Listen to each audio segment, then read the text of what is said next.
तो जिस तरह साधन सुविधा अगर हमें सुख नहीं दे सकी, पावर फेलियर के कारण स्वीकार कर लिया, उसमें समान रहे, सुख दुख में समान रहे, सर्दी गर्मी में समान रहे, तो मान अपमान में इतना उतार चढ़ाव हमारी मेंटल स्टेट में क्यों आ जाता है? इतना डिस्टर्ब हो गए, बहुत फीलिंग में आ गया और व्यक्ति नेगेटिवली रिएक्ट करने लग जाता है। तो श्रीमद् भगवत गीता में यही कहा कि सब में समान रहना है। ओम शांति, ओम शांति, ओम शांति।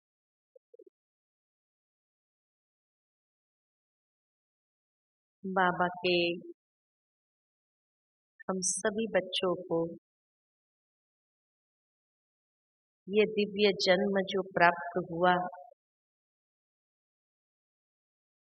वो बाबा के विशेष कार्य अर्थ है,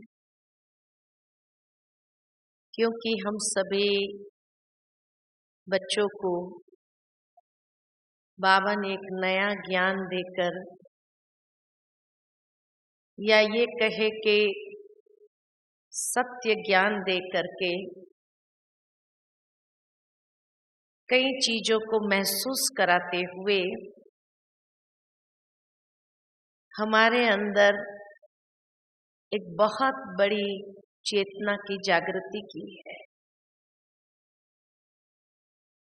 कि जिससे न सिर्फ हम अपने जीवन को परिवर्तन करते, लेकिन हम पूरे विश्व का परिवर्तन करने के लिए सामर्थ्य रख सकते हैं। और ये है सकारात्मक ऊर्जा की शक्ति। जीवन के अंदर पहले जो कुछ भी होता था तो मनुष्य परेशान हो जाता। इनफैक्ट हम सभी भी ज्ञान से पूर्व का जीवन जब अपना देखते हैं तो छोटी छोटी बातें भी हमारे मन को परेशान कर देती थी, या हमें टेंशन में ले आती थी, नेगेटिव सोच में ले आती थी, और इतना नेगेटिव थिंकिंग हमारा बढ़ जाता था कि हमारे आसपास जो कुछ भी होता था वो भी जैसे उस नकारात्मक ऊर्जा को बढ़ाने के लिए सक्रिय हो जाते थे, पावरफुल हो जाते थे। इसलिए कहा कि मनुष्य जीवन के चारों ओर अगर देखा जाए तो एक तरफ साधन सुविधाएं हैं, एक तरफ नेचर है और एक तरफ मनुष्य है। हमारा जीवन इन तीनों के बीच में चलता रहता है।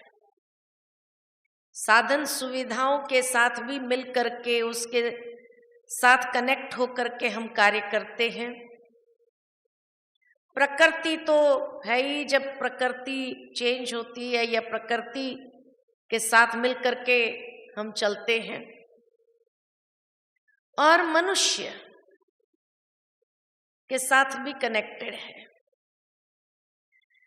इसीलिए श्रीमद् भगवत गीता में कहा जाता है कि सुख दुख, सर्दी गर्मी, मान अपमान को सहन करना ये एक व्यक्ति के ऊपर निर्भर करता है। क्योंकि सुख दुख किससे प्राप्त होता है? साधन सुविधाओं से प्राप्त होता है। जब हम कोई भी साधन को अपनाते हैं, बाबा की मुरलियों के हिसाब से भी अगर देखा जाए तो बाबा कहते हैं कि साधन सारे पावर पर चलते हैं, लाइट पर चलते हैं। और अंतिम समय में ये पावर फेलियर होना ही है, ये साधन फेल हो जाएंगे। लेकिन आज जो साधनों को हमने अपने जीवन का आधार बना दिया कि इसके बिना तो चलता नहीं है, इसके बिना कैसे चलेगा, भाई पंखा तो कम से कम होना चाहिए, एसी न चले तो कोई बात नहीं, पंखा तो होना चाहिए। लेकिन जब पावर फेलियर ही हो जाए तो क्या करेंगे? तो क्या परेशान हो जाएंगे? नहीं, हमेशा मनुष्य ने जब भी ये महसूस किया कि पावर फेल हुआ, लाइट नहीं है, पंखा भी नहीं चल रहा है, तो हाथ का पंखा भी चालू कर देते हैं हम लोग, डिस्टर्ब नहीं होते हैं।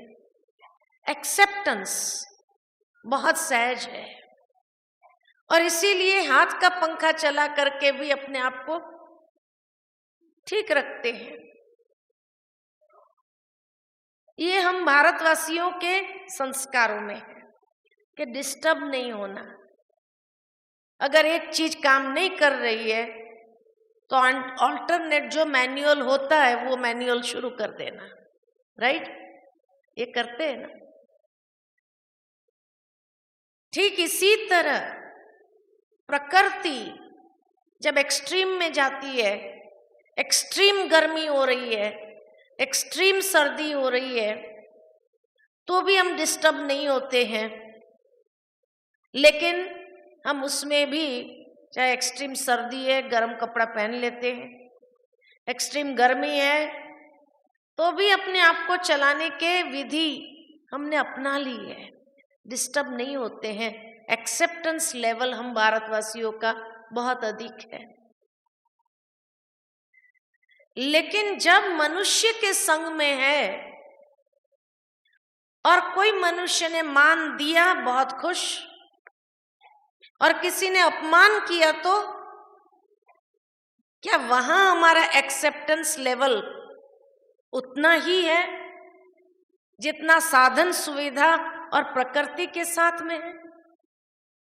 नहीं, वहां इतना ज्यादा फ्लक्चुएशन हो जाता है कि किसी ने अपमान किया तो हम इतना डिस्टर्ब हो जाते हैं मेंटली कि ऐसा क्यों किया उसने, क्या समझ रखा है, और हम गुस्से में आकर के या हम एक नेगेटिव रिएक्शन को अपना लेते हैं, नेगेटिवली रिएक्ट करने लगते हैं। तो जिस तरह साधन सुविधा अगर हमें सुख नहीं दे सकी, पावर फेलियर के कारण स्वीकार कर लिया, उसमें समान रहे, सुख दुख में समान रहे, सर्दी गर्मी में समान रहे, तो मान अपमान में इतना उतार चढ़ाव हमारी मेंटल स्टेट में क्यों आ जाता है? इतना डिस्टर्ब हो गए, बहुत फीलिंग में आ गया और व्यक्ति नेगेटिवली रिएक्ट करने लग जाता है। तो श्रीमद् भगवत गीता में यही कहा कि सब में समान रहना है, और बाबा का ज्ञान भी हमें समान रहना सिखाता है, उसकी विधि बताता है। और क्या कहा बाबा ने हम बच्चों को कि जिस तरह जल का अपना आकार नहीं है, पानी का अपना आकार नहीं है, लेकिन जैसे कंटेनर में आप डालेंगे वैसे वो अपना आकार बना लेता है। आप ग्लास में डालो तो ग्लास का आकार ले लेगा, आप लोटे में डालो लोटे का आकार ले लेगा, आप मटके में डालो मटके का आकार ले लेगा, आप तपेले में डालो तपेले का आकार, पतीले का आकार ले लेता है ना। ठीक इसी तरह हमारी आंतरिक चित्त वृत्तियां, उसका भी अपना आकार नहीं है, लेकिन जिस सांचे में हम अपनी चित्त वृत्तियों को डालेंगे वैसा आकार बना लेगा। अगर आपने अपनी चित्त वृत्तियों को पॉजिटिव सांचे में डाला तो पॉजिटिव बन जाएगी, अगर नेगेटिव सांचे में डाला तो नेगेटिव हो जाएगी। लेकिन हमें ये चुनना होगा कि मुझे अपनी चित्त वृत्तियों को किस सांचे में डालना है, क्योंकि उसी क्वालिटी का जीवन हमारा बन जाएगा। अगर हमने नेगेटिव सांचे में अपनी चित्त वृत्तियों को डाला तो उसमें परेशान कौन होगा? दूसरे नहीं, दूसरों को हम परेशान करेंगे, लेकिन सबसे ज्यादा हम खुद परेशान होते हैं। और जितना ज्यादा खुद परेशान होता है वो दूसरों को भी करता है, और जब दूसरों को भी करता है और उन्होंने भी अपनी चित्त वृत्तियों को नेगेटिव सांचे में डाल दिया तो क्या होगा? घर में झगड़ा होगा, कलह क्लेश होगा और सारा वातावरण नेगेटिवली चार्ज्ड हो जाएगा।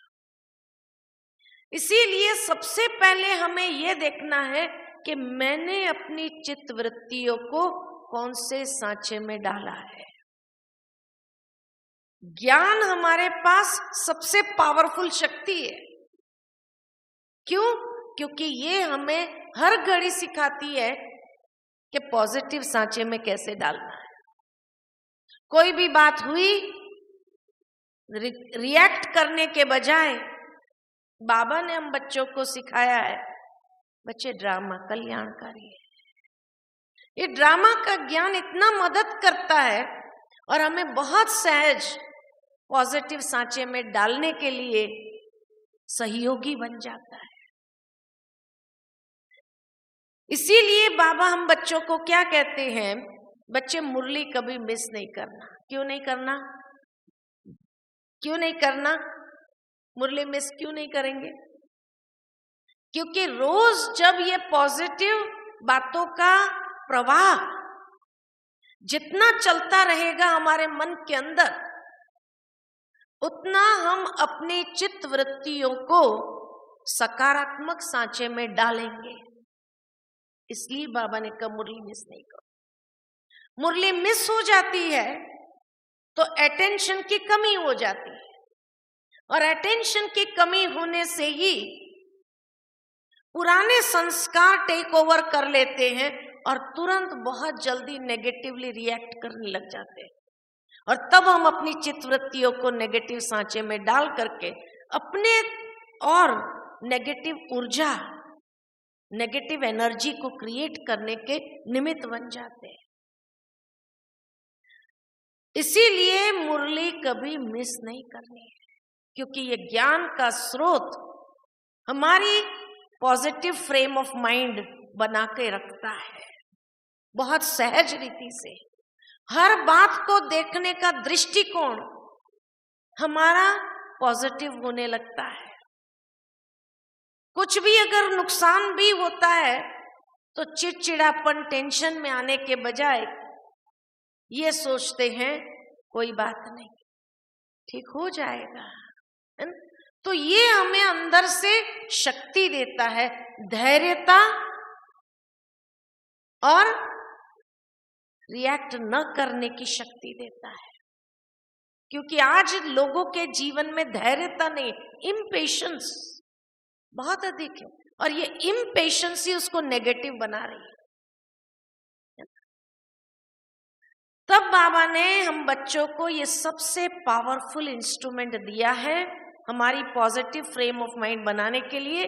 और जितनी हमारी पॉजिटिव फ्रेम ऑफ माइंड होंगी, पॉजिटिव थिंकिंग होगा, और उतनी हम अपने आसपास एक पॉजिटिव ऊर्जा को बनाए रख सकते हैं, जो आज के युग में बहुत जरूरी है। विज्ञान भी इस बात को तो स्वीकार करता है कि हर इंसान के चारों ओर एक ऑरा होता है, एक प्रभा मंडल होता है। ये तो आप सभी मानते हैं कि हर इंसान के चारों ओर एक प्रभा मंडल होता है, जो देवताओं को हम पॉजिटिव ऑरा में लाइट के क्राउन में दिखाते हैं। लेकिन देवताओं की प्यूरिटी लेवल इतना अधिक है, इसीलिए वो सफेद ऑरा का प्रभामंडल बहुत स्पष्ट दिखाई देता है। लेकिन कलयुग के अंदर भी हर इंसान के चारों ओर एक प्रभामंडल होता है, लेकिन किसी किसी के आसपास पॉजिटिव प्रभामंडल अच्छा होता है, पॉजिटिव ऊर्जा का प्रभामंडल अच्छा होता है, और किसी किसी के आसपास ये पॉजिटिव प्रभामंडल, पॉजिटिव एनर्जी का प्रभामंडल क्षीण होता है, छोटा होता है। और जो व्यक्ति बहुत ज्यादा नेगेटिव होता है उसके चारों ओर जो प्रभामंडल होता है वो नेगेटिविटी का होता है, और इतना ज्यादा नेगेटिव होता है कि वो कभी कभी खुद के शरीर के ऊपर भी इफेक्ट करता है, चाहे बीमारियों के रूप में। इसीलिए ये जो नेगेटिव ऑरा है, नेगेटिव एनर्जी का प्रभामंडल या ऑरा है, उसको हमें चेंज करना है। क्यों करना है? क्योंकि आज की दुनिया के अंदर चारों ओर एक नेगेटिव एनवायरनमेंट है, नकारात्मक वायुमंडल है, और उस नकारात्मक वायुमंडल में जब व्यक्ति जाता है उसका प्रभाव उसके ऊपर इतना पड़ता है कि मान लो कि आपने योग किया, अमृत वेला किया, आपने मुरली क्लास भी अटेंड किया, लेकिन आपको अपने प्रभामंडल का ज्ञान नहीं है, अपनी एनर्जी लेवल आपको मालूम नहीं है कि कितनी है। जैसे आप उस नेगेटिव एनवायरनमेंट में जाते हैं, नकारात्मक वायुमंडल में जाते हैं, तो वो आपकी पॉजिटिव ऊर्जा को खींच लेता है, सक कर लेता है, और आपको ड्रेन महसूस कराता है। इसलिए दिन के अंत में कभी कभी व्यक्ति सोचता है आज ज्ञान योग भी किया, सब कुछ किया, लेकिन बहुत थकावट है, बहुत थक गए, जैसे अंदर ताकत ही नहीं है। क्यों? क्योंकि हमारा जो प्रभामंडल था, उसकी जो ऊर्जा थी, नेगेटिविटी ने सारा सक कर लिया। इसीलिए ऐसा होता है। अब ये ऊर्जा को हम बढ़ाते कैसे हैं, कम कैसे करते हैं? बढ़ाने का आधार जो बाबा ने कहा कि बच्चे, जो वैल्यूज है, जो सद्गुण है, जितना हमारे अंदर सद्गुण ज्यादा आते जाएंगे तो ये सद्गुण जो है ये प्रभामंडल को बढ़ाएगा। जितने अवगुण ज्यादा है उतना ये प्रभामंडल को क्षीण करता है और नेगेटिव ऊर्जा का प्रभामंडल बढ़ा देता है। बाबा क्यों हम बच्चों को कहते हैं, आज भी बाबा ने कहा, और दादी ने बहुत अच्छा जब मुरली शुरू किया तो कहा, बाबा रोज हमें मीठे बच्चे क्यों कहते हैं? और कितनी अच्छी बाबा शिक्षाएं देते हैं कि बच्चे तुम्हारे अंदर ये गुण होने चाहिए। कल भी बाबा की मुरली में श्रीमत को फॉलो करो, मनुष्य मत, देवता मत, ईश्वरीय मत है, लेकिन जितना श्रीमत को फॉलो करते जाएंगे उतना हमारा ये ऊर्जा का प्रभामंडल जो है बढ़ता जाएगा। इसीलिए श्रीमत और सद्गुण, वैल्यूज, इसकी आज संसार के अंदर भी बहुत आवश्यकता है। क्योंकि जो व्यक्ति नेगेटिवली चार्ज्ड होता है, नेगेटिविटी ज्यादा है, नेगेटिव एनर्जी का ऑरा ज्यादा है, वो क्या करता है, वो एक मैग्नेट बन जाता है। इसी तरह जिसके आसपास पॉजिटिविटी का, एनर्जी का प्रभामंडल ऑरा है, वो भी एक मैग्नेट होता है। ये नेगेटिव वाला हर बुरी चीज को खींचता है, हर नेगेटिविटी को खींचता है, आकर्षित करता है, और पॉजिटिविटी वाला हर अच्छी चीज को खींचता है। लाइफ में आपने कभी कभी जीवन के अंदर ये अनुभव किया होगा कि कोई समय ऐसा होता है कि जब एक के बाद एक बुरी खबर ही आती रहती है, ये भी बुरा हो गया, ये भी नुकसान हो गया, इसका भी ये हो गया। अब जा रहे थे, चलते चलते पैर में मोच आ गई। अच्छा, पैर में मोच हो गई, दूसरा घर का मेंबर गया, एक्सीडेंट हो गया। कहेंगे क्या बात है, क्यों ऐसा बुरी खबर एक के बाद एक बुरी खबर ही आती रहती है, बुरा ही हो रहा है। लेकिन जितना व्यक्ति नेगेटिवली चार्ज्ड है वो ऐसा मैग्नेट बन जाता है जो हर नकारात्मक घटना को आकर्षित करता है लाइफ में, इसलिए उनके साथ बुरा ही बुरा होने लगता है। ये साइंस है। ठीक इसी तरह जिसके आसपास पॉजिटिव ऊर्जा का प्रभाव मंडल ज्यादा है वो भी ऐसा एक मैग्नेट बन जाता है जो हर अच्छी घटनाओं को आकर्षित करता है, खींचता है। और इसलिए ये भी आपने जीवन में अनुभव किया होगा कि कभी कभी ऐसा समय भी आता है, सब अच्छी खबर, खुशखबरी मिलती जाती है, एक के बाद एक, एक के बाद एक, कितनी खुशी होती है।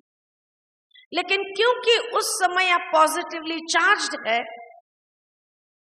सकारात्मक ऊर्जा का प्रभाव मंडल आपने बढ़ा दिया है, इसलिए हर अच्छी खबरें आकर्षित होते होते जैसे आपके तरफ वही चीज आ रही है, खुशखबरी खुशखबरी, एक के बाद एक खुशखबरी, और आपका मन इतना खुश रहने लगता है। क्या बात है ना। समय बदल गया। कई लोग कहते हैं कि भाई टाइम चेंज हो गया इसीलिए ऐसा हुआ, या फलाना ग्रह इफेक्ट कर दिया। ज्योतिष वाले अपना बताने लगते हैं कि जब नेगेटिवली चीज आपके तरफ आती है तो क्या कहते हैं, भाई ढैया चल रही है, 7.5 चल रही है, ये चल रहा है, वो चल रहा है। वो कुछ नहीं चलता है। उस समय आप इतना रिएक्टिव मूड में है, छोटी छोटी बातों में भी गुस्सा चिड़चिड़ापन आता है, तो आप इतना नेगेटिवली चार्ज कर लेते हैं अपने आप को, तब जाकर के ये सारी नेगेटिव घटनाएं आपके तरफ आकर्षित होती है। दूसरी बात, पॉजिटिव और नेगेटिवली चार्ज कैसे होते हैं हम, उसका सहज सरल तरीका जो बाबा हमेशा हम बच्चों को कहते हैं, बच्चे पर चिंतन पतन की जड़ है, आत्मचिंतन उन्नति की सीढ़ी है। क्योंकि आत्मचिंतन करते हैं तो आत्मा के 7 गुणों को आप विकसित करते हैं। आत्मा के जो 7 गुण है उसको आप बढ़ाते हैं, और जैसे जैसे आत्मचिंतन उन्नति की सीढ़ी, क्यों कहा बाबा ने, क्योंकि जितना आप आत्मा के 7 गुणों को अपने अंदर विकसित करते हैं तो आपको पॉजिटिव ऊर्जा से भरपूर कर देता है। तो वो सारी चीजों को आकर्षित करता है जो आपको उन्नति की ओर ले जाता है। लेकिन जब हम पर चिंतन करते हैं, पर चिंतन में क्या करेंगे, किसी की बुराई का चिंतन, निंदा करेंगे, ग्लानि करेंगे, इसी को पर चिंतन कहा। तो जब पर चिंतन, पर दर्शन और पर मत के प्रभाव में आए, माना हमने अपने चारों ओर एक नेगेटिवली एनर्जी का चार्ज्ड ऑरा क्रिएट कर दिया। अब नेगेटिव चार्ज ऑरा क्रिएट कर दिया तो उसके सामने क्या आएगा, पॉजिटिव घटनाएं आएगी या नेगेटिव घटनाएं आएंगी, क्या आएगा। हम क्या आकर्षित कर रहे हैं, हम हमेशा प्रॉब्लम्स को आकर्षित करना शुरू करते हैं। इसीलिए व्यक्ति के सामने प्रॉब्लम, एक के बाद एक प्रॉब्लम आने लगती है, एक के बाद एक ऐसी सिचुएशन आने लगती है जो हमें परेशान करती है। एक के बाद एक ऐसी सर्कमस्टेंसेस आती है जो हमें एकदम हिला देने वाली होती है। ये कोई और नहीं भेज रहा है, भाई फलाने ने कहीं मेरे ऊपर ऐसा तो नहीं कर दिया, कोई जादू टोना तो नहीं कर दिया, नहीं, आप खुद इतने नेगेटिव हो गए हैं और ये पर चिंतन, पर दर्शन करते हुए आपने अपने आसपास इतना नेगेटिविटी का ऑरा क्रिएट कर दिया है कि वही चीज आप आकर्षित करने लगते हैं। इसीलिए एक के बाद एक प्रॉब्लम्स आना शुरू होती है। तब कहा कि बाबा ने हम बच्चों को आत्मचिंतन, स्वचिंतन, स्वदर्शन सिखाया है कि बच्चे आप ये करो। दूसरी बात जो बाबा हमेशा हम बच्चों को कहते हैं, बच्चे कोई दूसरा अगर नेगेटिव चिंतन कर रहा है, निंदा कर रहा है, ग्लानि कर रहा है, तो भी आप डिस्टर्ब नहीं हो।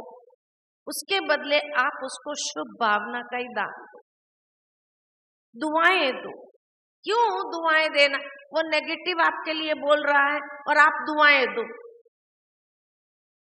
लेकिन जब आप दुआएं देते हैं तो आपकी पॉजिटिविटी इतनी पावरफुल होती है कि उसकी नेगेटिविटी को हर जगह काटती है, हर जगह नेगेटिव वाइब्रेशंस को काट देती है। कितना पावरफुल साइंस है। इसीलिए बाबा कहते हैं कि बच्चे आप शुभ भावना दो, आप दुआएं दो, तो जितना आप दुआओं के वाइब्रेशंस को रिलीज करेंगे, शुभ भावना, शुभ कामना के वाइब्रेशंस को रिलीज करेंगे, उतना सामने वाला कितना भी आपके लिए नेगेटिव सोच रहा हो या आपके लिए नेगेटिव करने की कोशिश कर रहा हो, उसका कोई नेगेटिविटी काम नहीं करेगा। क्योंकि आपका ऑरा जो है पॉजिटिव एनर्जी का इतना फुल्ली चार्ज्ड है, वो आपके लिए कवच का काम करेगा, वो आपके लिए शील्ड का काम करेगा कि उस शील्ड के अंदर कोई भी नेगेटिविटी का वाइब्रेशंस आ नहीं सकता। इसलिए बाबा कहते हैं कि कोई की बात अगर आप सुनो भी कि फलाना आपके लिए नेगेटिव बोल रहा है, नेगेटिव कर रहा है, कि इमीडिएट आप अपने स्वधर्म में स्थित हो जाओ और स्वधर्म में स्थित होकर के उसके लिए शुभ भावना, शुभ कामनाएं, दुआएं, ये वाइब्रेशंस रिलीज करना चालू करो। क्योंकि आने वाले समय में ये नेगेटिविटी बढ़ने वाली है। लोग दुनिया के अंदर कमजोर है, आत्माएं कमजोर हो गई। वो कमजोर आत्माएं कमजोर सपोर्ट्स ही लेंगी, और कमजोर सपोर्ट्स क्या लेंगी? आपका नुकसान करने के लिए वो कोई ना कोई नेगेटिव तरीका अपनाएंगे। लेकिन आप फुल्ली पॉजिटिवली चार्ज्ड हैं तो उनके कोई तरीके आपके ऊपर काम करने वाले नहीं है। वहां तक बाबा ने कहा है कि जब आप पॉजिटिव ऊर्जा से भरपूर है तो कोई नेगेटिव इविल स्पिरिट भी आपको तकलीफ पहुंचा नहीं सकती। इतना पावरफुल आपका वो ऑरा काम करेगा एक शील्ड के रूप में। तीसरी बात जो बाबा कहते हैं हमेशा कि बच्चे उमंग उत्साह के पंख लगाकर उड़ते रहो। उमंग उत्साह क्यों कहा? क्योंकि ये उमंग उत्साह ही हमें पॉजिटिवली चार्ज रहने में मदद करता है। ये पंख का काम करता है जो नीचे की सिचुएशन में भी आपको ऊपर उड़ा देता है, ऊपर से ले जाता है। इसीलिए उमंग उत्साह ये दोनों पंख आपके बरकरार है। दुनिया के लोग क्या करते हैं, जब आपको देखते ये उमंग उत्साह में बहुत आगे बढ़ रहा है तो ये उमंग उत्साह के पंख काटने का काम करते हैं। अरे 2 दिन का ये खेल है, फिर तो नॉर्मल लाइन पर आ जाएगा, ये आज बड़ा उड़ रहा है। नेगेटिव बातें करके आपके पंख को काटने का काम करते हैं। लेकिन आपके ऊपर उनकी बातों का प्रभाव पड़ना चाहिए? नहीं पड़ना चाहिए, नहीं तो तुरंत आपके पंख कट के आप नीचे जमीन पर आ जाएंगे। इसलिए उमंग उत्साह का पंख आपको पॉजिटिवली चार्ज रखेगा। बहुत पावरफुल चार्जिंग होगी आपकी, है ना। तो उमंग उत्साह बना रहे आपका। साथ ही साथ जो बाबा कहते हैं दृढ़ निश्चय, निश्चय को कोई हिला, माया का काम क्या है? माया का काम ही है हमारे निश्चय को हिलाने का। हमारे दृढ़ निश्चय जो हमने किया है वो दृढ़ निश्चय को क्या करते हैं? कम करती है, दृढ़ता को खत्म कर देती है, साधारणता में ले आती है और निश्चय को हिला देती है। अब दृढ़ निश्चय दोनों ही अगर खत्म हो गया, दृढ़ता भी खत्म हो गई, निश्चय भी खत्म हो गया, तो क्या होगा? बहुत जल्दी शिकार हो जाएंगे परिस्थितियों के, प्रॉब्लम्स के, ये नकारात्मकता के शिकार हो जाएंगे। हिम्मत आपकी टूटने लगेगी, इसलिए हिम्मत को टूटने नहीं देना।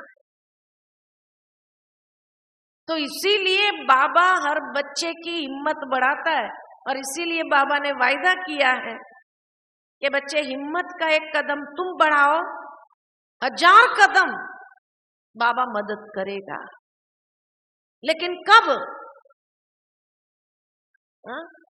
कई बच्चे आधा स्लोगन याद रखते हैं, बाबा तो मदद करता ही नहीं है, बाबा तो मदद करता ही। बाबा कहते हैं मैं मदद, पहले हिम्मत का कदम तो उठा, हिम्मत का कदम आपको उठाना है, बाबा 1000 गुना मदद करेगा, ये बाबा का वायदा है। लेकिन हिम्मत का कदम उठाने में हम डर जाते हैं। क्यों डरते हैं? कि पता नहीं नेगेटिव ऊर्जा वाले लोग क्या करेंगे, हमारे साथ ऐसा किया तो, हमारे साथ वैसा किया तो, उसने ऐसा कर दिया तो। नहीं, डरने की बात ही नहीं है। आप जितना जितना अपने अंदर हिम्मत बढ़ते जाएंगे तो देखो बाबा 1000 गुना मददगार है। बाबा ने एक मुरली में कहा था, 1000 भुजा वाला बाबा आपके साथ है, अक्षोणी सेना भी आपका कुछ बिगाड़ नहीं सकती, आपका बाल भी बांका नहीं कर सकती। ये हिम्मत बाबा ने हमारे अंदर भरी है। लेकिन जब ये भूल जाते हैं कि 1000 भुजा वाला बाबा मेरे साथ है, अब 1000 भुजा वाले बाबा को साथ खड़ा कर दो तो कोई नेगेटिव ऊर्जा आपको इफेक्ट कर सकती? बताओ। इसीलिए बाबा ने कहा रावण तो क्या, रावण का बाप भी आ जाए ना तो भी कुछ नहीं कर सकते हम। इतना आप पॉजिटिव ऊर्जा से चार्ज रहेंगे। तो ये विधियां बाबा ने बताई है कि आप बस एक बार दिल से कहो मेरा बाबा मेरा साथी आ जाओ। देखो बाबा आता है कि नहीं आता है, लेकिन हिम्मत का कदम उठाने के बाद ये कहो। ये नहीं कि हिम्मत का कदम उठाना नहीं है, मेरा बाबा मेरा साथी आ जाओ, मेरा बाबा मेरा साथी आ जाओ। अरे ये कोई तरीका है? बाबा को बुलाने का भी ये कोई तरीका है क्या? तो इसीलिए अंदर से जितनी हिम्मत का आपके अंदर संचार होगा, निर्भय हो जाएंगे और निर्भय होकर के आप हिम्मत का कदम उठा करके तो देखो, और फिर अंदर से कहो मेरा बाबा मेरा साथी आ जाओ। बाबा 1000 गुना मदद करने के लिए तत्पर है। ये महसूस किया गया है, ये अनुभव किया गया है कि जैसे कोई, मान लो कि आप बहुत अच्छे चल रहे हैं, कोई धक्का मार दे आपको कि ये गिर जाएगा, अच्छा होगा, ऐसे धक्का मार दिया। लेकिन धक्का मारने से आपको पंख लग जाए, आप उड़ना शुरू कर दो, गिरने की बात ही नहीं, उड़ करके ऊपर उठना चालू करो, तो कितनी अच्छी फीलिंग आएगी। ये महसूस करेंगे कि जैसे कोई अगर जीवन के अंदर कोई आपको नुकसान पहुंचाने के लिए धक्का मार रहा है, लेकिन नुकसान पहुंचाने के लिए धक्का मारा, लेकिन आप फुल्ली पॉजिटिविटी से चार्ज्ड, तो क्या होगा? 1000 भुजा वाला बाबा आपको ऐसा पंख दे करके उड़ना चालू करा देगा कि वो परिस्थितियां भी आपका कोई नुकसान नहीं कर सकती है। वो आत्मा भी देखता रह जाएगा, अरे हमने तो इसको धक्का दिया कि गिर जाए, ये तो उड़ने लगा। ये पंख बाबा देते हैं। तो जो आत्मा पॉजिटिव ऊर्जा से भरपूर चार्ज्ड है, उसको कभी भी कोई भी आत्मा किसी भी विधि से नुकसान नहीं पहुंचा सकती, गिरा नहीं सकती है, चोट नहीं पहुंचा सकती है। कोई बात में उसको एक न एक दिन हारना पड़ेगा जरूर, ये प्रैक्टिकल। इसीलिए आज की दुनिया में क्यों इसकी आवश्यकता है कि बाबा ने एक सीक्रेट हमें बताई है कि बच्चे, तुम सद्गुणों के आधार पर, आत्मा के 7 गुणों के आधार पर अपने आप को इतना चार्ज रखो। 7 गुणों से अमृत वेले जब हम बैठते हैं तो अमृत वेले किस स्थिति में बैठते हैं? आत्माभिमानी स्थिति में बैठते। आत्माभिमानी स्थिति क्या होती है? आत्मा के 7 गुणों की बैटरी फुल चार्ज करते अमृत वेले। फिर सारा दिन देखो आप, जब आपकी बैटरी फुल चार्ज होंगी, आप असंभव को संभव करने की ताकत रखेंगे, कोई आपको रोक नहीं सकता है। इतनी ताकत आपके अंदर आ जाए। इसलिए बाबा कहते हैं, एक तो अमृत वेला कभी मिस नहीं करो और एक मुरली क्लास कभी नहीं, क्योंकि ये 2 ही स्रोत है वो पॉजिटिव ऊर्जा को बढ़ाने के लिए। लेकिन आप खुद भी महसूस किया होगा कि जिस दिन मान लो कि अमृत वेला मिस हो गया, मुरली क्लास भी मिस हो गई, देरी से उठे, मुरली क्लास भी नहीं हुआ, तो क्या कहते हैं? आज का दिन अच्छा ही नहीं गया। ऐसा फील हुआ कुछ मिसिंग है, कुछ मिसिंग है, कुछ है नहीं। और उस दिन आपको नेगेटिव ऊर्जा वाले लोग अपने प्रभाव में ले लेंगे। वो छोटी बात के लिए गुस्सा कराएंगे, वो गुस्सा करेंगे, आपको डबल गुस्सा आएगा, आपको डबल गुस्सा आएगा। वो झूठ बोलेंगे, आपको डबल गुस्सा आएगा। फिर क्या कहते हैं? वैसे मुझे गुस्सा थोड़ी आता है, लेकिन उसने झूठ बोला ना, मेरे से सहन ही नहीं हुआ। अब सोचने की बात यह है कि एनालाइज करें अगर थोड़ा सा कि किसी भी इंसान ने झूठ क्यों बोला। कोई भी इंसान झूठ कब बोलता है? कब बोलता है? डर। सत्य को फेस करने की ताकत नहीं, डर है, तो वो डर उसको झूठ बुलवाता है। अब डर या झूठ, जिसके अंदर डर है उसने झूठ का सहारा पकड़ा, तो ये पॉजिटिव है या नेगेटिव है? नेगेटिव है। अच्छा, आप अपना ज्ञान योग करके आए और उसने झूठ जैसे ही बोला और आपको गुस्सा आ गया, तो गुस्सा पॉजिटिव है या नेगेटिव है? नेगेटिव। तो वो पावरफुल हुआ या आप पावरफुल हुए? कौन पावरफुल हुआ? वो पावरफुल हुआ कि वो नेगेटिव आपको इतना जल्दी नेगेटिव बना सकता है। आप पॉजिटिवली चार्ज होकर के भी उसको पॉजिटिव नहीं बना सके, तो कौन पावरफुल हुआ? इसलिए आने वाले समय में ऐसे नेगेटिवली चार्ज्ड ऑरा वाले बहुत लोग होंगे, लेकिन आप जब अपना शील्ड तैयार कर देते हैं, आप जब अपना कवच तैयार कर देते हैं पॉजिटिव एनर्जी का, और फिर आप जाते हैं उस जगह पर, ये नहीं कि वो सच बोलने लगेगा, उसमें इतनी ताकत नहीं है, वो सच नहीं बोलेगा, लेकिन जब आप वहां जाके खड़े होंगे तो आपकी पॉजिटिव ऊर्जा का प्रभाव उसके ऊपर पड़ेगा और वो झूठ भी नहीं बोल पाएगा, चुप रहेगा। उसको झूठ बोलने नहीं देंगे आपकी पॉजिटिविटी, वो चुप रहेगा। और जैसे ही आप वहां से निकले, उसके ऊपर उसका प्रभाव इतना पड़ता है कि उसके अंदर एक युद्ध चलता है। मुझे चुप नहीं रहना चाहिए था, बोल देना चाहिए था, डांट लेते थे वही ना, और क्या होता था, झूठ नहीं माना, मेरे को छिपाना नहीं चाहिए था, ये अंदर में द्वंद्व चलना शुरू हो जाएगा। और आधा पौना घंटा ये युद्ध चलेगी अंदर, और आधा पौना घंटे के बाद वो आपके पास आएगा और कहेगा सर एक बात बतानी थी। आप कहेंगे क्या?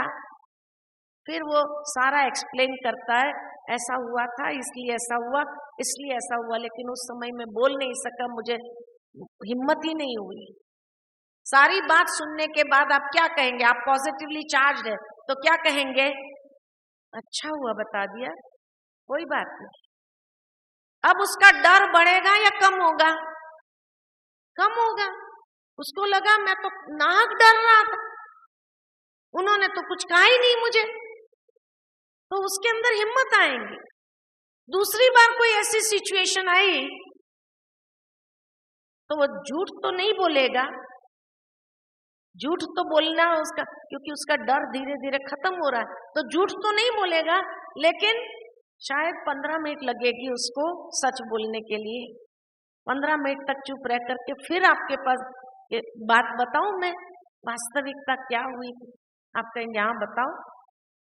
फिर वो बता देगा, आप कहेंगे वाह बहुत अच्छा किया बता दिया, चलो थैंक्स आपको। अब उसका डर और बढ़ेगा या कम होगा? और कम हो गया। उसको लगा ऊपर से मुझे थैंक्स मिली, मैं तो डर रहा था, तो उसका डर खत्म हो जाएगा।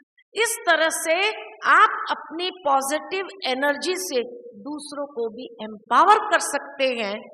वो झूठ नहीं बोलेगा, धीरे धीरे उनका डर भी समाप्त हो जाएगा और वो आपके साथ में रह करके कंफर्टेबल फील करेगा।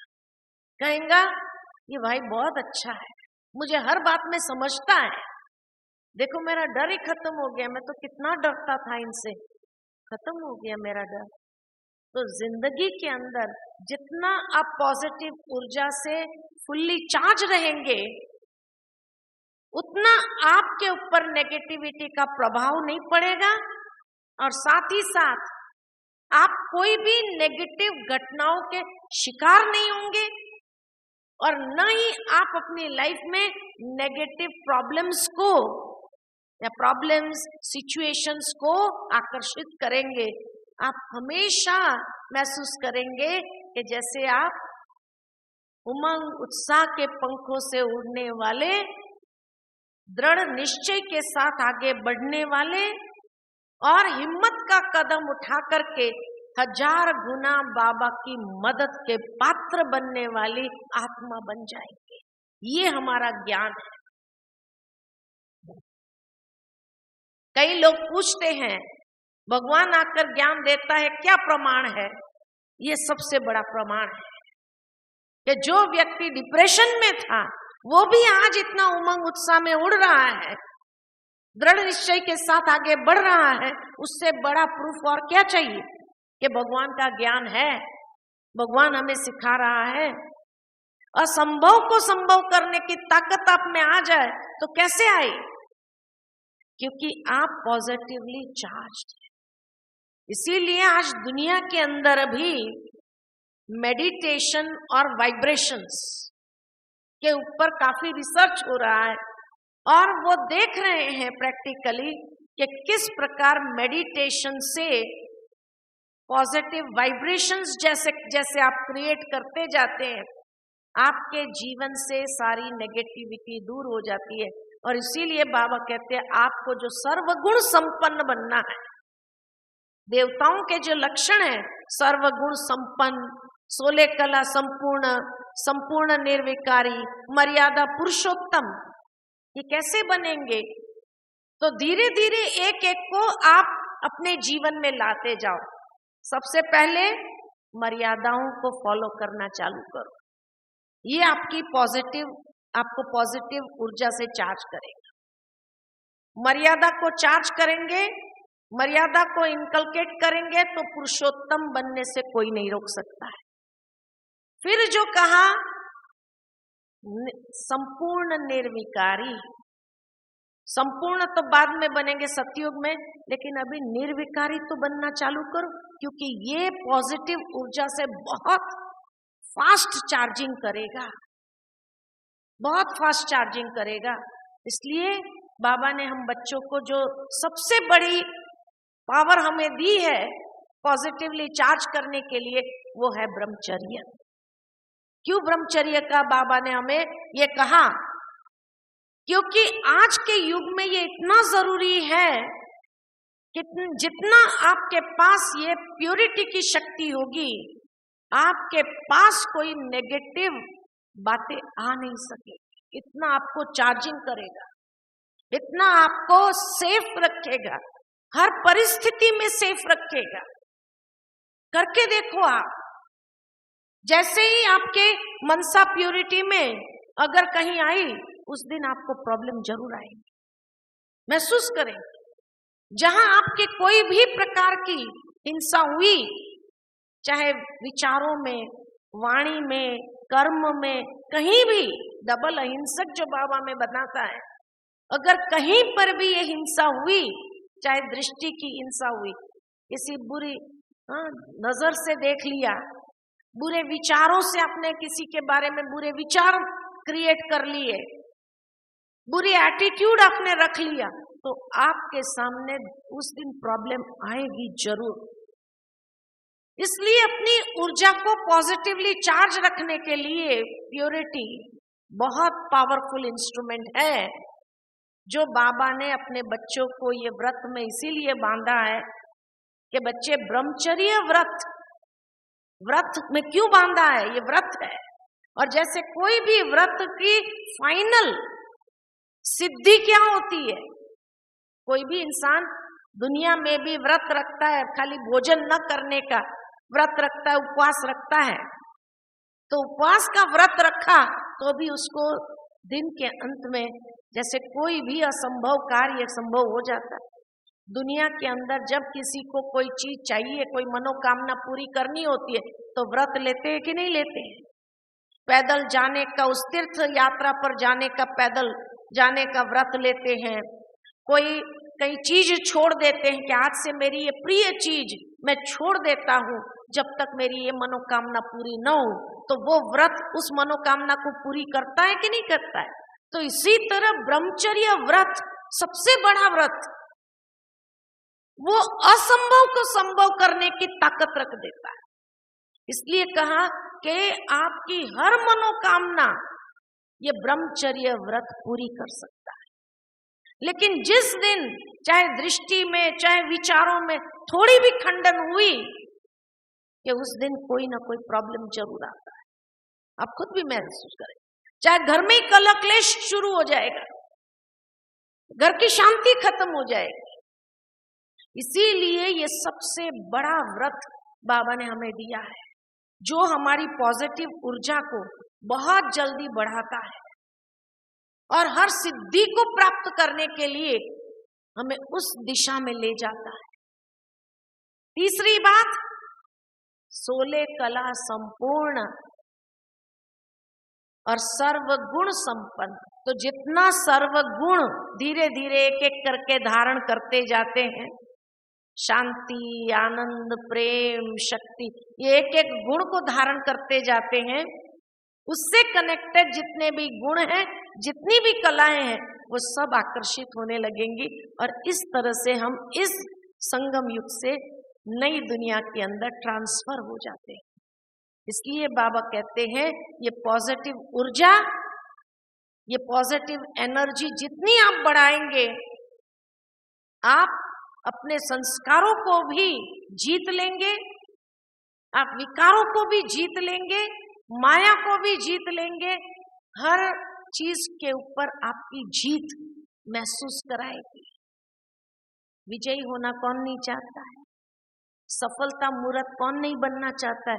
कोई है यहाँ से जो कहते हैं मुझे सफलता मूर्त नहीं बनना है? कोई ऐसा? हर इंसान सफलता, लेकिन सफलता को आकर्षित करने के लिए जितना अपना प्रभामंडल सकारात्मक ऊर्जा से चार्ज होगा, उतना आपके जीवन के अंदर हर बात की सफलता पर सफलता, हर खुशखबरी आपके जीवन के अंदर आने लगी। ये सीक्रेट है जो बाबा ने सिंपल शब्द में कहा लेकिन जो आपको संपूर्णता की मंजिल तक ले जाता है।